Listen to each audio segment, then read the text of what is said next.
সরকারি কোন পুরস্কার বা ইত্যাদি নিয়েছিলেন, তারা ফেরত দেবেন বলেও ফেরত দিয়ে দিচ্ছে।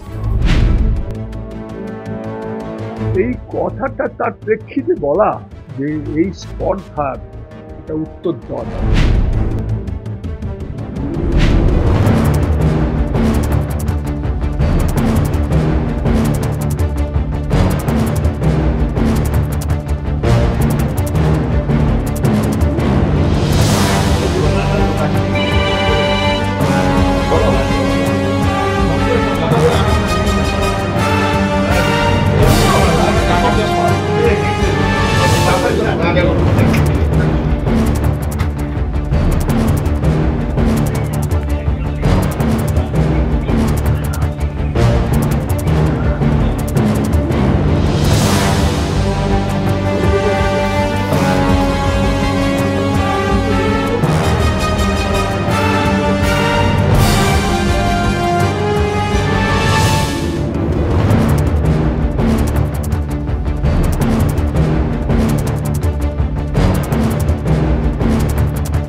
একজন আমার পরিচিত একজন নাট্যকর্মী, যাকে আমি নাট্যকর্মী হিসেবেই আমি চিনতাম, অন্য কারোর কথা আমি কিছু মনে করিনি, প্রতিবাদ করার মতো আমার ইয়েও ছিল না, আমার রুচিও ছিল না, রুচি নেই প্রতিবাদ করার।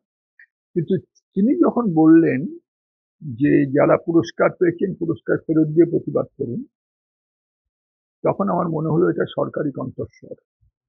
কারণ আমি অপেক্ষা করেছিলাম রাত্রি 12টা পর্যন্ত যে সরকার তার বিরুদ্ধে কি অ্যাকশন নেয়, কোনো অ্যাকশন নেয়নি।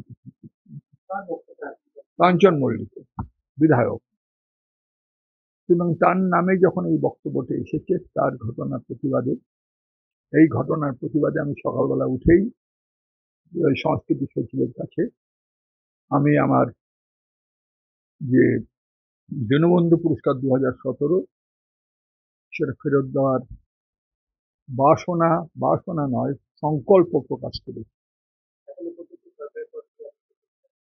এখনো পর্যন্ত সরাসরি আমার কাছে কোনো উত্তর আসেনি সরকারের তরফ থেকে।